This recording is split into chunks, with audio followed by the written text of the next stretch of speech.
All right, here we go. I want to welcome everyone to this week's meeting of the Clyde Sukeforth chapter of SABR. I'm Bruce McClure, the chapter chair, and we always hold our meetings in conjunction with the Gardner-Waterman chapter of SABR in Vermont, Dr. Clayton Truder, chair. I have had a little bit of a frog in my throat here, so I'm going to try not to cough in everybody's ear. Thank God for a mute button. Now, before we started recording, Donna Muscarella, who's on our meeting tonight, wanted to ask, who's going to SABR? So if you are going to SABR 52 in Minneapolis, let's give a shout out now. I know Donna said she's going. Is there anybody else here tonight going or trying to make plans to go? You're going to miss out if you don't go on one of the most social and innovative conventions yet. And I urge everyone to go to sabr.org/convention and have a look at what's going on for SABR 52 in Minneapolis. 2 baseball games that we're going to. We're not just going to the Twins, we're going to the Saints too. So it should be a lot of fun. But like I said, I want to remind everybody that next week will be our last meeting before we go on hiatus until after the National Convention in Minneapolis. But don't worry, our weekly Monday message is still going to be published, and we're still going to have some surprises along the way. And maybe, just maybe, I'll be able to go live on YouTube from the convention to give everyone a flavor of what's going on each day. Keep watch on your email for some more information on that, because I want to try to have some fun up in Minneapolis with many of our members. I think I've already got Donna to appear with me because, and I haven't even asked her yet, but I'm just going to track her down with my little phone and I'm going to say, "You're live. Say something nice." It's a deal. She'll just shake her head and walk away like everybody else does, including my wife. Anyway. All right, now we go to the main part of our meeting this evening. The 15th annual SABR Frederick Ivor-Campbell 19th Century Baseball Conference was held this past April at the Baseball Hall of Fame in Cooperstown, New York. A 2-day event, the conference was packed with information on the early history of our favorite sport. And tonight, one of the presenters from that weekend is here with us. Bob Fitzpatrick will be giving his presentation tonight entitled Forgotten Civil Rights Icon, Octavius versus Catto. Bob, unmute yourself and say hello to everybody. Welcome to Northern New England, my friend. How are you? You can go down to the bottom of the screen where it says audio, and you should be able to click that button and turn your mic on.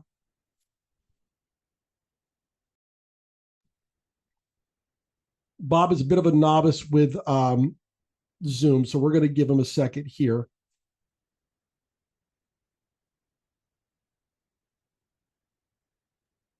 Can you unmute him? No, I cannot unmute him. He has to unmute himself. Yeah, actually, you can send him a prompt that'll Right.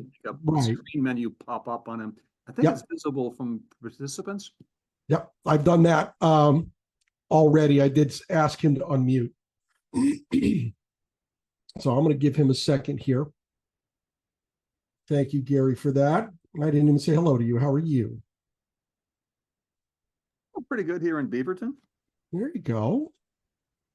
All right, Bob is experiencing some technical difficulties here, I hate to say. I have learned to tap dance throughout all of this as we go, so that's okay. Let me see as if I can. It must be part of PT. It is. It's actually part of my physical therapy now, yes. All right. Bob, you there? Yep. Can you hear me? I can hear you. There he is. All right. Bob, how are you? I'm all right. Can your SABR members, chapter members out there hear me? Yes, they can. All right. All right. Let me share my screen for you.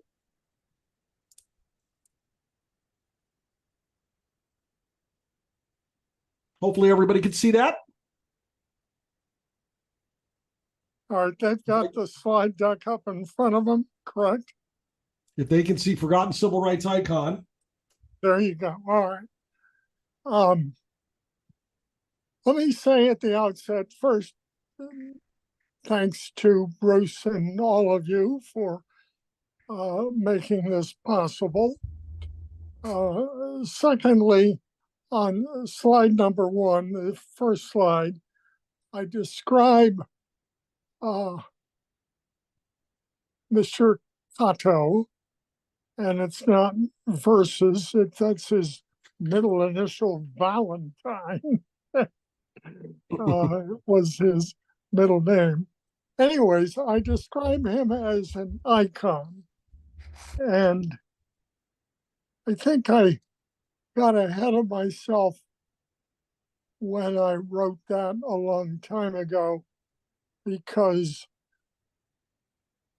part of what I want to impart to you all is he was one of hundreds, if not indeed thousands, of individuals like himself who were pushing back both before, during, and after our Civil War. And most of them have been forgotten. He has been discovered, at least by the city of Philadelphia. Hence, I called him an icon. I'm not sure he is. I'm not sure that he is indeed not indicative, state by state, of people like him who pushed back, as I said. So let's go to slide number 2, if we can, Bruce. And this is his early childhood.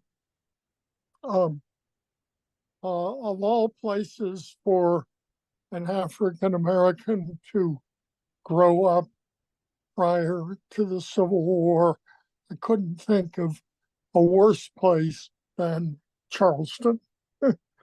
Charleston was where slaves were brought in, where slaves were distributed to the Cotton Belt.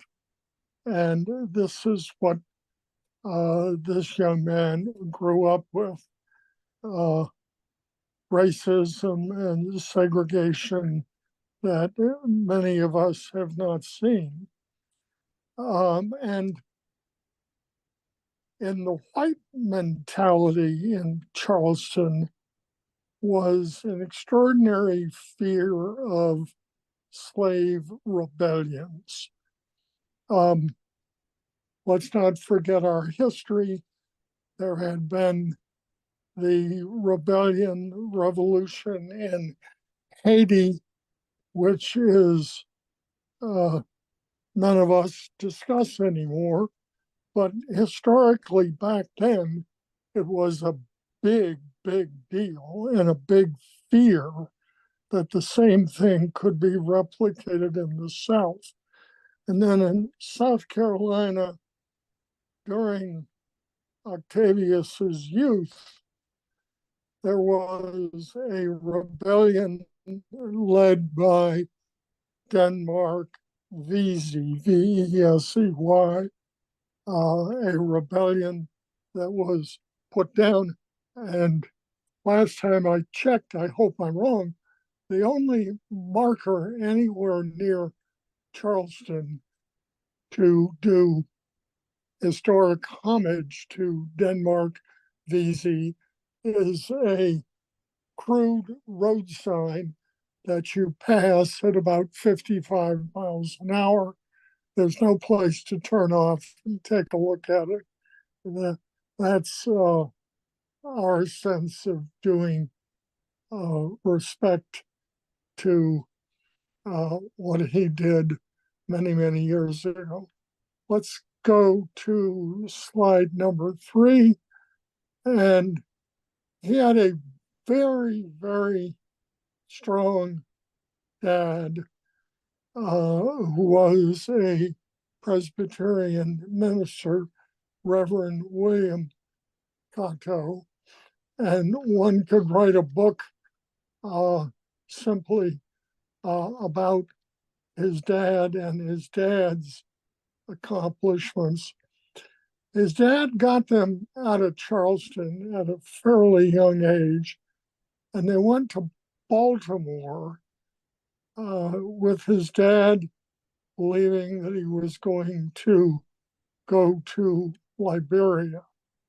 This was a very strong impulse in the so-called emancipation movement among whites, particularly, that black slaves would be emancipated and then they'd all be shipped off to Liberia.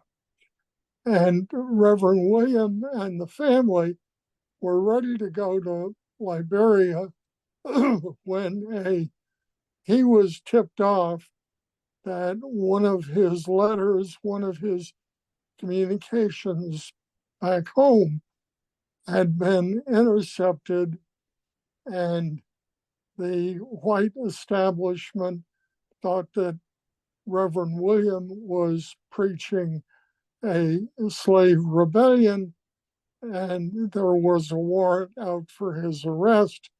Hence, Reverend William pulled up stakes and moved to Philadelphia.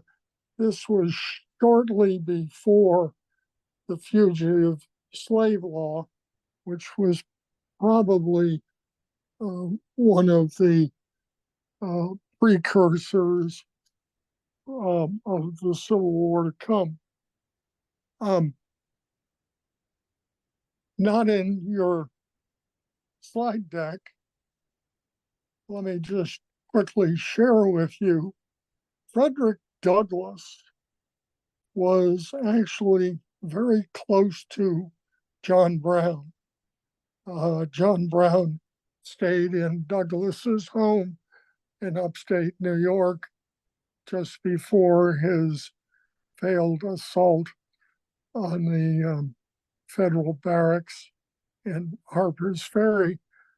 And indeed, Frederick Douglass secretly met with John Brown in Chambersburg shortly before Brown's assault. And one of Frederick Douglass's colleagues, an African American, joined John Brown's raid, and of course was severely punished like they all were. I bring that up only to say, if you wonder why Frederick Douglass went to England, Europe, Ireland about that time, it was because a warrant was also issued for his arrest in conjunction with John Brown's raid. Hence, Frederick Douglass pulled up stakes and went to Europe, where his freedom was purchased. That was manumitted, was one of the ways you could get freedom, by someone buying your freedom. Let's go to the next slide, Bruce, Philadelphia. There you go. Thank you. And when the family moved to Philly, the first couple of years, Octavius, a young man, went to the all-black schools in Philadelphia. His dad, Reverend William, was a traveling minister, and his ministry took him to New Jersey, and Octavius was enrolled in an all-white school for 1 year in New Jersey. My research so far has uncovered nothing about that 1 year in the white school. Knowing our history, let's go to Little Rock. We can just imagine what that 1 year must have been like for Octavius. Next slide, please. He comes back from Jersey and joins the Institute for Colored Youth. This was a school that had been created by a $10,000 donation by a Quaker gentleman. The school was, as its name would indicate, only for Blacks, boys and girls. It became Cheney University, which is reputed to be the oldest historic Black university in the country. As you can see from the slide, the education that was imparted to Octavius and others was pretty demanding. Math, Latin, Greek took me back to my days in Catholic school of taking Latin and Greek. I still thank my Latin professor. I don't thank my Greek professor. Next slide. He graduates from the Institute and goes for a year to DC. Now, he has many offers to run school systems, one of which was from DC. My research indicates he didn't necessarily accept the offer to run the DC, called in those days colored Black African American school system, but he certainly had a tremendous impact on the curriculum for the segregated all Black schools that existed in the DC at the time. He left DC after a year, comes back to the Institute as a teacher, and at one point actually is running one half of the school. Next slide, please. It's just a quote from his commencement address. Now, keep in mind, this was not as he was valedictorian of his class, but this was a commencement address on the anniversary of the school, and quite a speech. If you go online and look at the speech, it's quite voluminous, very, very impressive young man. Next slide. This takes us to Blacks in the Union Army. And while some of you, many of you, all of you maybe know that there was tremendous resistance within the Lincoln administration to allowing Blacks to serve in the military in the Union Army against the Confederates. And Frederick Douglass and others fought very hard to try to convince the Lincoln administration to open the Union Army to African Americans. It eventually did. And one could certainly make an argument that the 180,000 Black soldiers serving in the Union Army may have made a difference between winning and losing. They certainly, no debate, made a substantial contribution to the war effort on behalf of the Union Army.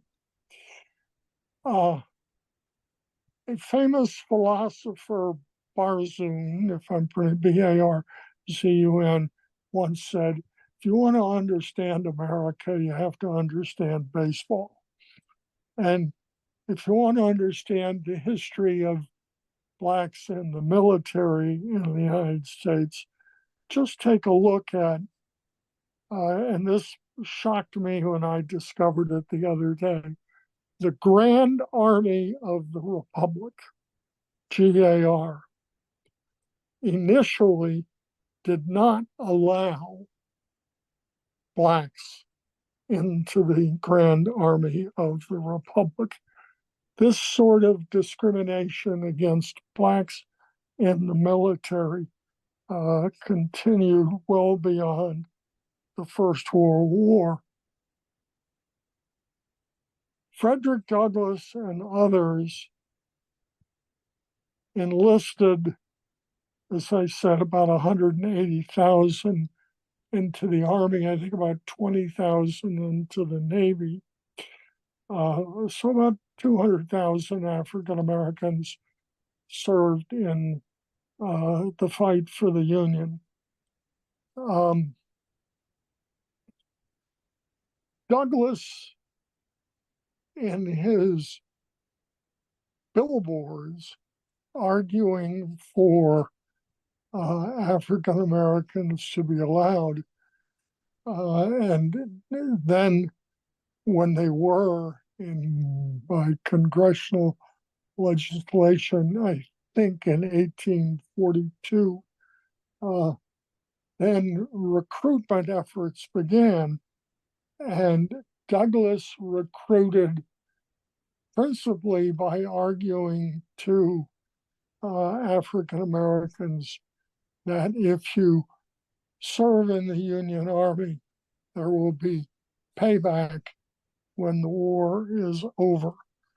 This has reminded me of the double V that occurred during the World War, when African Americans, and you'll find, I heard someone's a pin collector, not sure if it goes beyond baseball, but you'll find many, many buttons out there with a double V. The double V was for victory in the war and for victory on the home front against racism.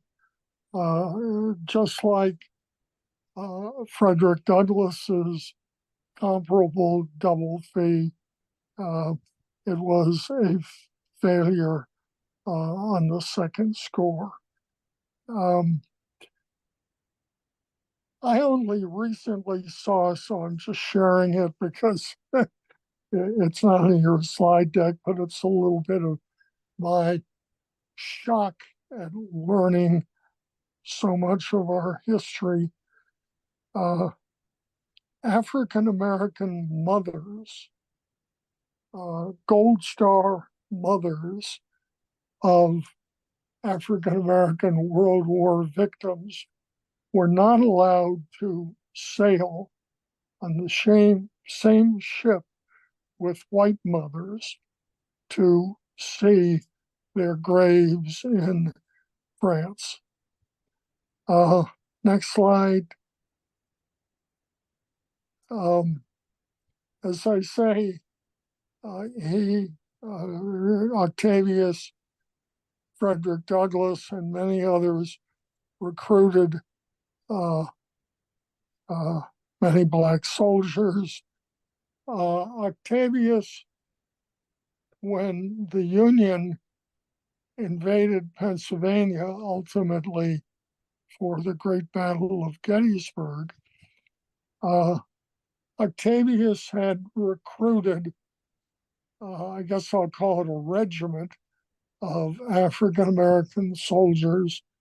They traveled down in the direction of, I think, Harrisburg, and were rejected by the white commanding officer Couch because of race. Apparently, the word had not gotten down to him that African American soldiers were now welcome in the Union Army. Still on this slide, you'll see the Syracuse meeting, and that's a famous historic meeting. If you go online, you can learn a lot about it. What struck me, going back to my remark about icon, that the attendance was hundreds and hundreds of African Americans at this meeting, and most of them have been neglected and their stories not told. Octavius emerged from the meeting as a significant force in the so-called Equal Rights League. And if we go to the next slide, please. Trolley car, streetcar cases. And I initially called these streetcars, but they really are trolley cars, because streetcars, as I understand them at least, run on electricity. Trolley cars were horse-drawn. And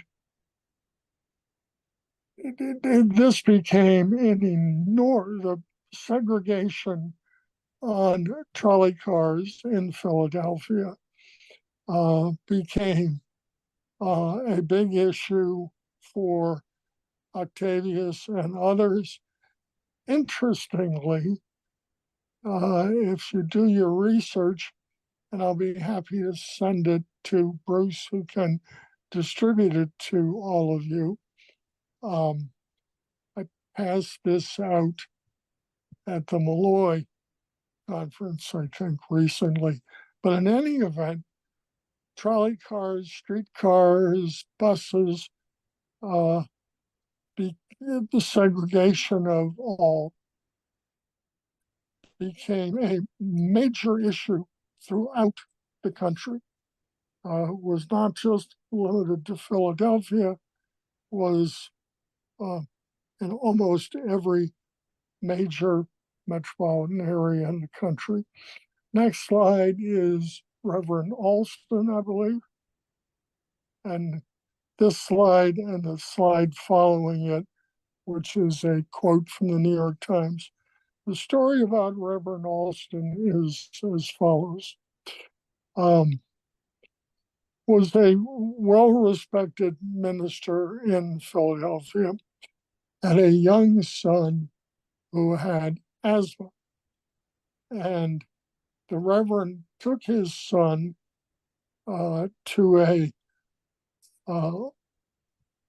less than fully polluted area of Philadelphia, where his son could breathe clean air. Oddly, his son had an attack at the time, and his father, Reverend Alston, thought his life was in peril and hailed a trolley car, which I believe was empty at the time, to try to get a ride back where he could get medical attention for his son. The conductor indicated it was an all-white trolley car, and he was not allowed to ride on it. Became quite a cause célèbre in the Philadelphia community, and even hit, as the next slide indicates, the New York Times.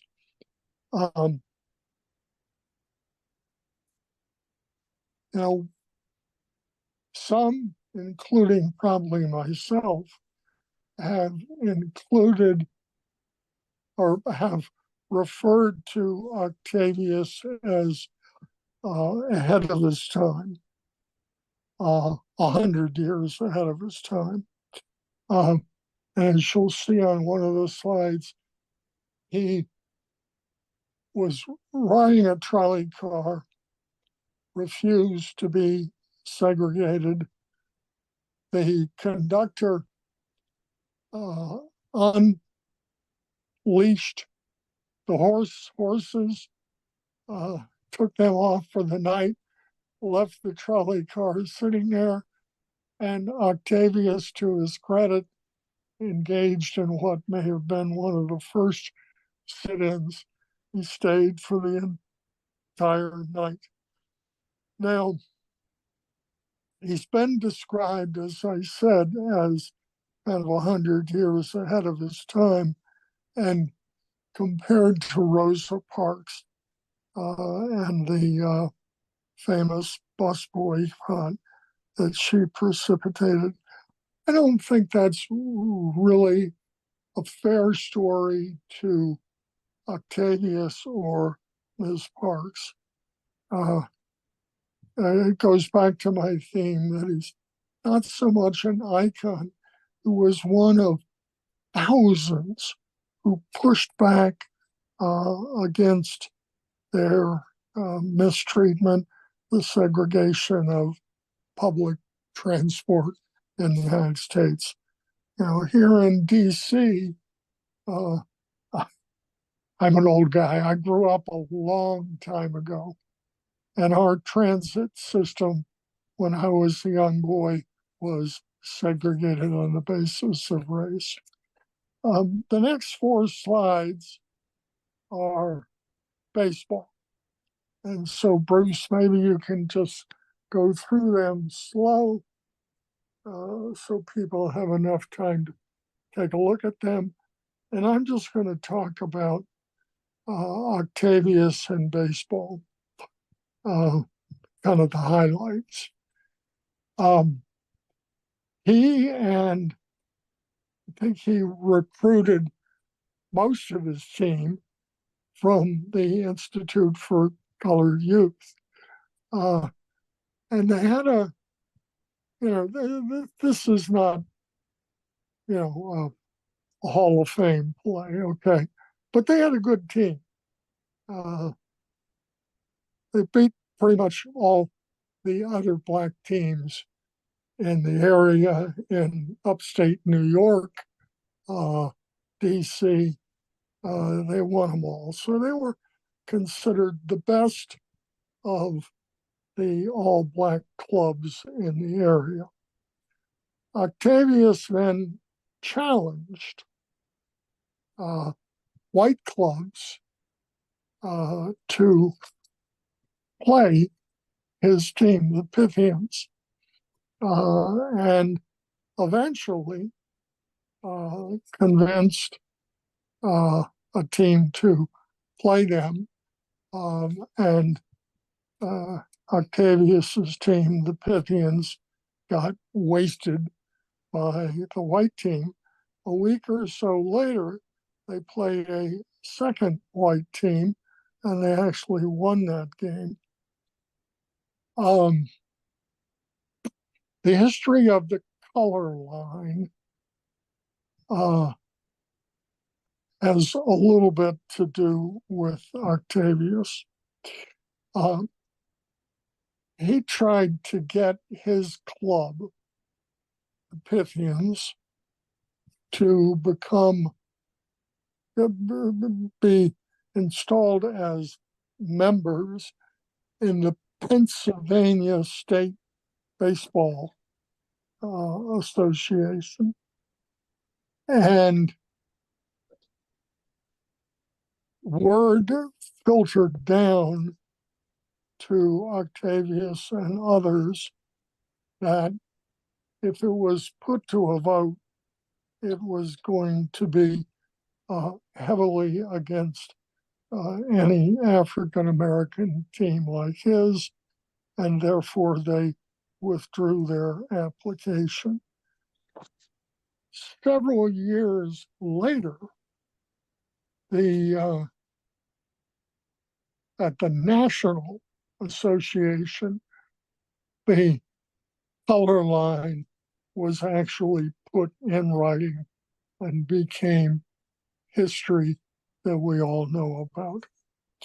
The only other thing I'll say about baseball is, and this I'm not certain about, I discovered it yesterday, but in doing some research on the Cuban Giants, I came across the name of Harry Catto. And then I went to Reverend Williams' family, and indeed there is a son, Harry, who would have been a brother of Octavius. So it is possible. Okay, I've got a lot of research still to go, but it's possible that Octavius's baseball heritage was passed on to brother Harry, who was a member of the Cuban Giants.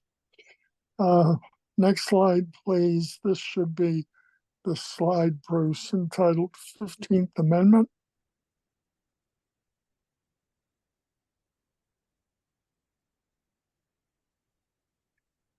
There you go. Hello. Oh, you got it. Okay. What I found interesting in researching this, in 1838, the Pennsylvania legislature enacted a constitution that explicitly said that blacks did not have the right to vote. So they only had the right to vote until the 15th Amendment was ratified, which I think was March 30, 1870. Interestingly, Maryland, New Jersey, Ohio, Delaware, those are the northern or border states, also had prohibitions on blacks being allowed to vote until the 15th Amendment was passed. Once the 15th Amendment was passed and blacks were allowed to vote in Pennsylvania and Philadelphia, I'm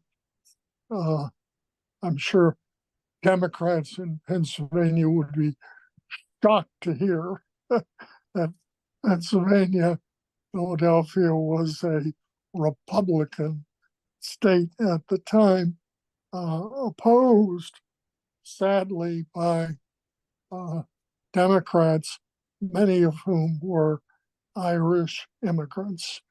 And that takes us to the next slide, Bruce. I think entitled Murder. It should be probably assassination. Murder. When blacks finally had the opportunity to vote in 1871, which I think was a mayoral election, and a Republican candidate seeking to kick out the Democrat regime, Octavius was quite involved in bringing out the African American vote and trying to protect people during the voting process. He was on his way home to get, he had just released all the kids from the institute, told them to go home. It was pretty violent outside. So he was on his way home to get his military uniform. He was, I think, a major in the Pennsylvania National Guard, and on his way home, he crossed paths with Frank Kelly, a white man Kelly, we don't know what transpired, if anything, in terms of words between Kelly and Octavius, but we do know that Kelly pulled out a revolver, 2 shots at Octavius, and he was dead on arrival at the hospital. For anyone, most particularly an African American, the funeral in Philadelphia was extraordinary. And thousands turned out, many to do homage to this man. Last slide, I think, Bruce, which is teach your children. Legacy. And, okay, I'm sorry. Well, his legacy is extraordinary. Coming out of nowhere, he was highly educated. Greek and Latin just resonate with me. A civil rights agitator. His agitation results in Pennsylvania eventually passing a public accommodations law ending segregation in Philadelphia. I described his role in recruitment of the military. He broke barrier after barrier in the so-called intellectual community in Philadelphia. And his story and the story of thousands of others like him, and the stories like what our military did or didn't do to African Americans, what our transportation system was like in this country, what voting was like. We briefly talked about his very brief stay in Baltimore. Baltimore was a slave state. Housing segregation was decreed long after the Civil War in Baltimore by statute. So there is a story that all of us, I think, know. I assume I can't see you, but in most of my SABR meetings, they've all been bald heads, and the older generation like myself. We need to teach the next generation, and that's why I steal from Crosby, Steele, Nash, and Young, their song, Teach Your Children. But I thought we saw, and I'll close with this, a really good example of this the other day. And I suspect many of you have seen it by now. And it was Reggie Jackson. And there were 3 other African Americans and then a white announcer. And Reg started talking about what Birmingham was like for him when he was there as a minor league player, working his way up to the bigs. And Reg was pretty raw. And it was terrific to see that finally somebody is allowed to talk. And, Bruce, you've talked about SABR 52 and, everything is set in stone, what's going to take place at SABR 52. SABR 53 ought to have Reg, other African-American players who went through, and it isn't all just, before Jackie. You talk to Adam Jones, who was long after Jackie. You talk to Adam Jones, a former Oriole, of what he went through as a black player. But we need to put that on record for others to know what happened. And, if you've seen the Reg interview, or if you go and see it after you hear from me about this is my opinion, and I may be wrong, but it was really raw. It was great. It just came from Reggie's heart. The anger at what he went through. And you could see, to me at least, the white announcer couldn't deal with it and shut it down. And that's what we can't allow. This story has to be told, has to be heard, not by us. We know it. Has to be heard by the kids, the generation now, who the only thing they know is Jackie. They don't know all this other stuff about our history. And we need to teach it to them. And SABR 53 could do that. End of speech, end of my preaching at the end. Sorry.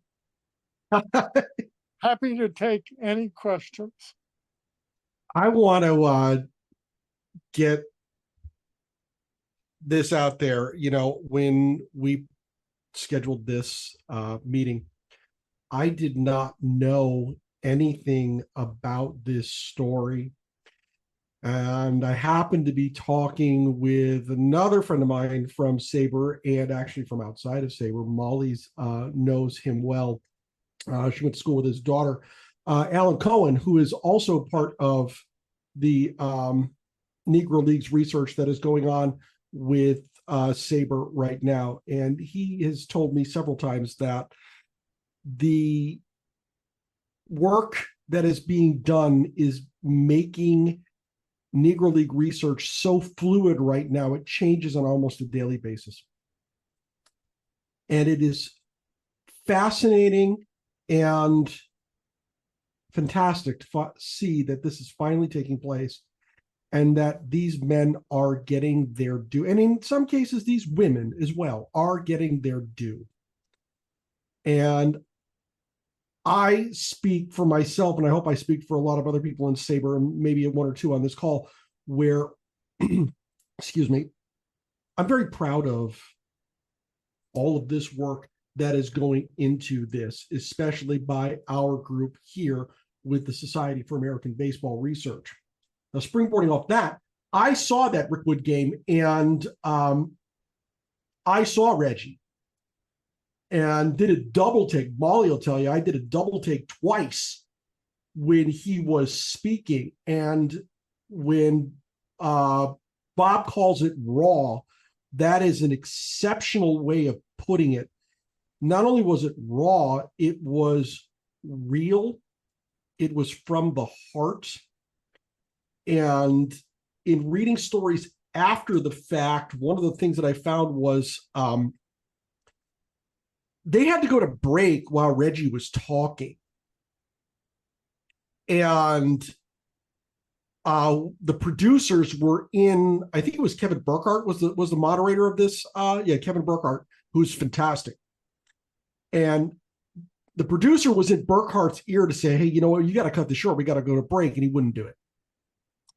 So kudos to him for allowing Reggie Jackson the platform to say what needed to be said,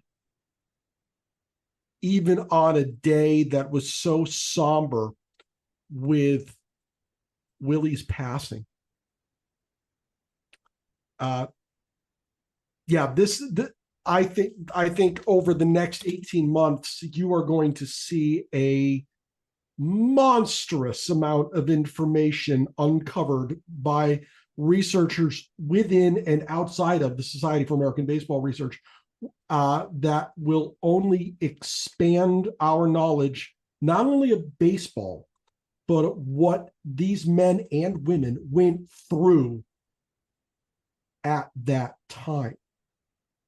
Now, we've got a rare opportunity to speak with someone who is on the forefront of this research. Go down to the bottom of the screen and hit the react button. And if you hit that, you will see where it says raise hand. If you have a question or a comment you would like to make on, we'll get you going on that right now. But we're going to get started with questions and comments. I'm going to have my wife, Molly, unmute herself.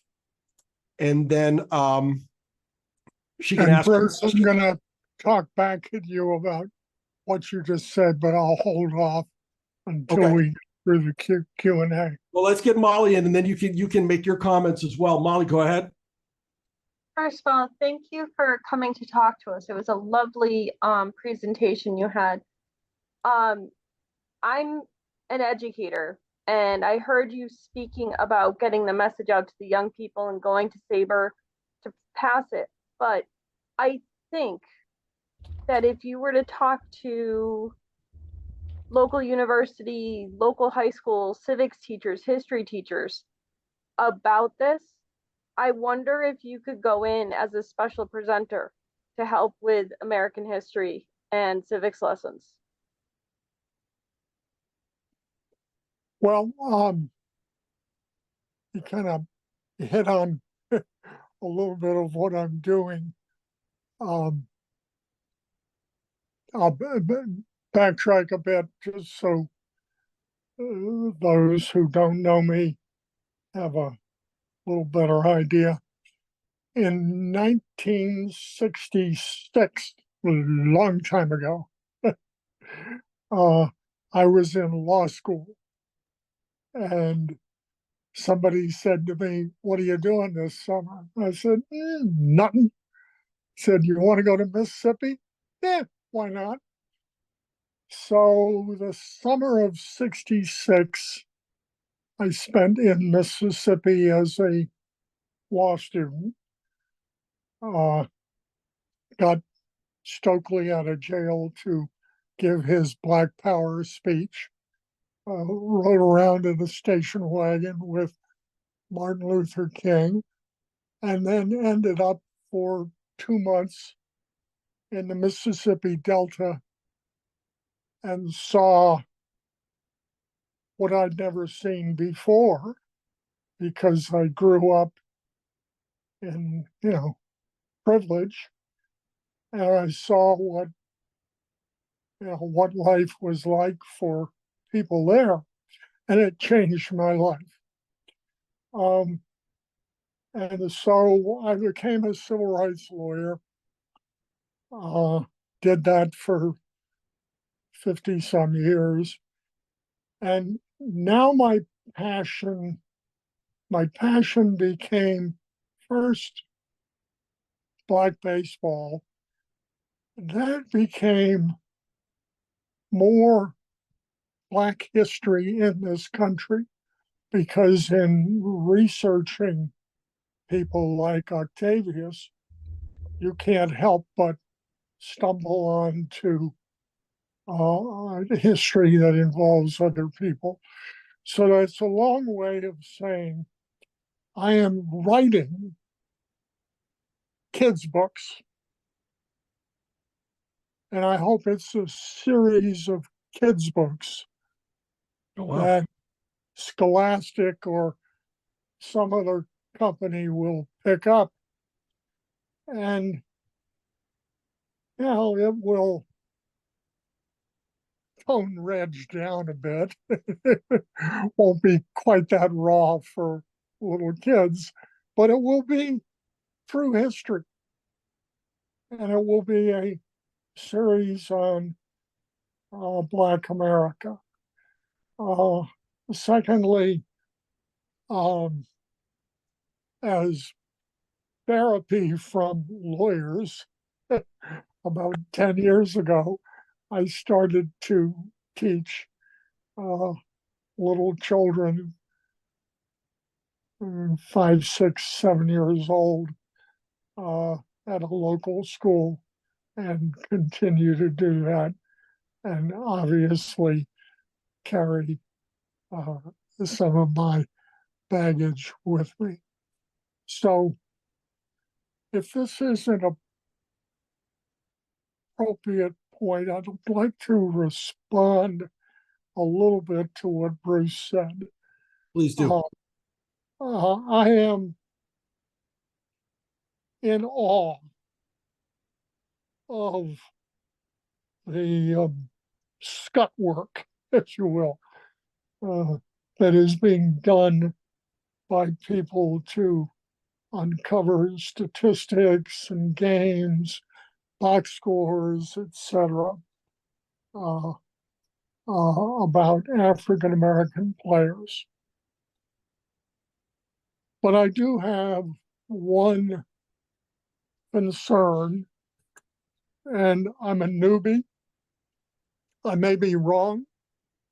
I may be dead wrong. But nobody has convinced me yet that I'm dead wrong. In the famous year when 17 African Americans were admitted to the Hall of Fame, I have an issue. And the issue is the 22 who didn't make it. You know, the final cut, you know, it got, the universe got reduced from the hundreds, and got reduced to, I think, 39. And 17, and everybody was surprised. 17? Wow, that's a big number. 17 of the 39 made it to the Hall. My concern is white players who got considered upon retirement from baseball, I think, and I may have my rules all wrong, but I think 5 years after you retire, you go first up. That's correct. Okay. And you get 10 years. That's right. Okay. Why haven't these 22, some of whom came pretty damn close to the Hall, but they didn't make it? They didn't get there. I think it was 75%. Okay. They didn't make it. But they haven't been put up in year 2, 3, 4, 5, like white players. That strikes me as wrong. And in researching the Baltimore Black Sox, there are a bunch of players who were on the Black Sox who were among those 22. One made it. Okay. And his plaque is right next to Cal Ripken's in the hall, which is kind of cool. But the others didn't make it. Okay. And they didn't get the vote. That's fine. You know, everybody doesn't get the vote their first year. But they haven't gotten a second, third, fourth, fifth, etc. year. They are on the Veterans African American or whatever it's called committee that makes a selection every 2 or 3 years. That just doesn't strike me as right. And I'm not casting aspersions on anybody. So that's not my game. I just think these guys, as you put it, Bruce, should get their due. And who is it that you're talking about? Can you give some names of players? I haven't heard any names come out yet. No. I'm because if I give names, then it's to the detriment of others. Okay. All right. Fair enough. Yeah. Can I move on to a couple of more questions? Yeah. So I've spoken my piece. Donna Muscarella, you are up. Donna, how you doing? And we cannot hear you, my friend. Hold Donna, on. there she is. Now, can you hear me? Yes. Oh, I don't know. That was weird. Okay. All right. Okay. So I don't want to say fresh on the heels of, because Malloy was a little while ago, but fresh on the heels of being up in Cooperstown for the East-West festivities, the unveiling of Hank Aaron's statue, the ribbon cutting for the Souls of the Game Voices of Black Baseball exhibit, and then the East-West Classic, couple of days in between, and then back to Cooperstown for the Malloy Conference. So it was a wonderful time to be immersed in people celebrating Black baseball. One of the things that I want to bring to people's attention, in case you don't know, Molly, you talked about educators and resources for educators. The education department at the Baseball Hall of Fame is spearheading an effort called the Black Baseball Initiative that they actually launched at Hinchliffe Stadium, which some of you know is a place whose history is very near and dear to my heart. They launched the Black Baseball Initiative at Hinchliffe Stadium on Juneteenth, 2023, by bringing the Larry Doby statue there and having a hands-on clinic for kids. They have educational packets that they will send out to educators. They're also looking to travel more with those artifacts so that kids can see and feel them. But I would just encourage anybody who's looking for some help in their educational curriculum and telling the Black baseball story to reach out to the Hall of Fame and try and get some of those packets sent out. I believe the Yogi Berra Museum also has some opportunities to learn about Black baseball through their remote educational endeavors. So there, in addition to what SABR's doing, which is wonderful work, there are some other resources available as well. Donna, I actually used the remote lessons initially when everything shut down with COVID, and they have amazing geometry lessons that my kids actually used, because when everything shut down initially, there wasn't school per se, and I wasn't going to let them fall behind. And they had lessons in history and baseball and all sorts of stuff through the Hall of Fame. And we actually know the head of the education department too. Bruce? Yeah. Yep. Yeah, Bruce is great. And Stephanie and Leah, and they're just a wonderful bunch up there that are really passionate about getting this new initiative out to as many people as they can. I know I'm learning a lot here tonight. Let's go to Jeff Cohen. Jeff, how you doing, my friend? Okay, Bruce, and thanks for having me, and appreciate the conversation on Octavius Catto. I've heard of him before, doing some research and reading some books, and he was a fascinating person. I don't really have a question, more of comments. I mean, when it comes to the Negro Leagues and black baseball players, there is one person who knows more than anybody. I think everybody knows who he is, Bob Kendrick. You bet. And he was, what he spoke about on that Rickford Field game, it was chilling and just fantastic. And he's a true treasure and a great resource. But also, I recently read a book by Mitchell Nathanson called Under Jackie's Shadow, and the stories of those gentlemen who went through what they went through after integration is bone chilling, and you just can't believe what they went through. And just as a guess an example, they moved black infielders because they're supposed to be fast, and so they moved them from the infield to the outfield, and they couldn't play the infield, which is unbelievable. And I don't know why they would do that. And you saw it even happening today when the guy from I'm forgetting his name, the one on the Marlins, who went from second base to center field.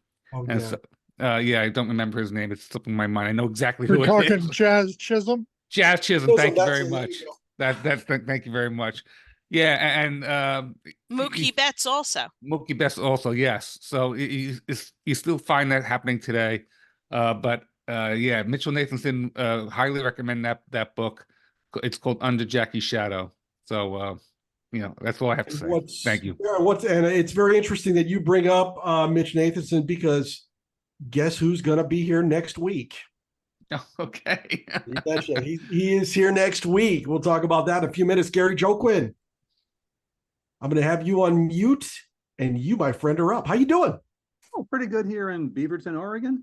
There you go. Amid my New England peeps. I'm originally from Providence, Rhode Island. Robert, fascinating presentation and discussion. I'm going to listen to the Reggie Jackson video now. I had intentionally skipped it, or because I thought Reggie Jackson as a player was a jerk, the straw that stirred the drink. He offended me. I didn't care for him at all, but I want to hear a story now. And I can't believe I'm about to construct this sentence, but here goes. Given that there are often charges of cultural misappropriation lobbed at people, some of them fairly so, some of them unfairly, as a white, black historian, to what degree have you received appreciation and pushback from the black community for your work? I've talked to my editor, and said, is this really a good time for a guy like me that's white from head to toe? And suffice it to say, my editor has concerns about marketability. I agree. I think it's wrong, but I understand that this certainly comes with, well, strike the wrong. If it comes straight from the heart, straight from experience, like it did from Reg, and I agree with you about Reg as a player, but he's become, take a look at some of his other interviews he's done recently. He's a changed man. If it comes from, when Reg talked about Bull Connor and the killing of the 4 little girls in the church, you could tell that event was seared into his consciousness. Yeah. And, I grew up with that. I revere Eugene Patterson, who was the editor of the Atlanta Constitution, who wrote probably the most famous epitaph for segregation the day after those 4 little girls were slaughtered. But if it comes from a Reg or other players like him who have lived through it, I have no intention of competing against that. If I'm competing against, can't even remember his name, but this young guy who's the Black bestseller, let's go at it. Not sure. Neither am I. I can't pronounce the name. But there's a young member of the Black Lives Matter movement who's written several books that I just don't think are worth reading. But it's one man's opinion. But yes, it is an issue and maybe a problem. Very interesting. Very, very interesting.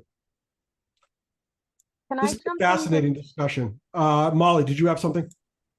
I'm sorry, I didn't mean to interrupt, honey. Robert, while everyone was talking, I had one more thought about your children's books and your series that you want to produce. There is a series of books called Who Was, and they are written about famous people in history. And it also has a spin-off TV show that's run by Netflix. And I don't know if your editor can get in touch with these people or not, but that might be another avenue you would like to explore. Thank you.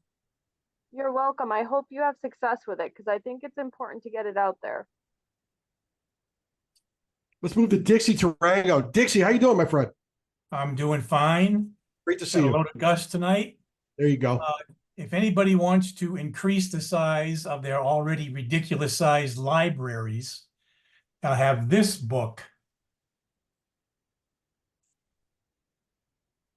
Tasting Freedom, which was sold to the people from SABR who attended the Philadelphia Historical Conference probably 12 years ago down in Philly. That's where I first heard about Catto. But a 500-page book, all good stuff in it, and it's out there. It's old, but it's out there. Tasting Freedom. Dixie, thank you very much. That was very kind. I have learned a ton here this evening, and now I want to learn more. I can't wait to have some of our researchers on coming up as we begin our program in August. I've got some great speakers lined up along these lines. But next week, July 1st at 7 p.m., we're going to have fellow SABR member Mitch Nathanson with us. Mitch is a professor of law at Villanova University and the author of numerous books and articles on baseball, the law and society. His current book, we just talked about it, Under Jackie Shadow, Voices of Black Minor League Baseball Left Behind, uncovers in their own words the histories of the Black men who played minor league baseball in the post-Jackie Robinson era of the 1960s and 70s. You're not going to want to miss this because I think it's going to segue wonderfully into even more fascinating discussion on this topic. And now, finally, I want to thank everyone for coming tonight, as well as to thank all of those who are watching at home after the fact on YouTube. If you like what we're doing up here in Northern New England, please subscribe to our channel to get alerts for each of our weekly uploads. And if you are a baseball fan, you need to join SABR, the premier baseball community. Offering an amazing baseball buffet of options to explore your fandom, SABR boasts more than 35 different research committees, over 70 regional chapters, and innumerable opportunities to connect with baseball minds across the world. For more information, go to sabr.org/join today. Bob Fitzpatrick, you are absolutely amazing. Thank you very much for doing this. My pleasure. Oh, this has been just wonderful. You're getting a little applause on the screen from a lot of people, so that's a great thing. But we're going to get everybody out of here so they can go put their feet up and get ready for tomorrow. And I'm going to do the same thing. Robert Fitzpatrick, thank you very much. We'll see everybody next week. Have a great night, everybody.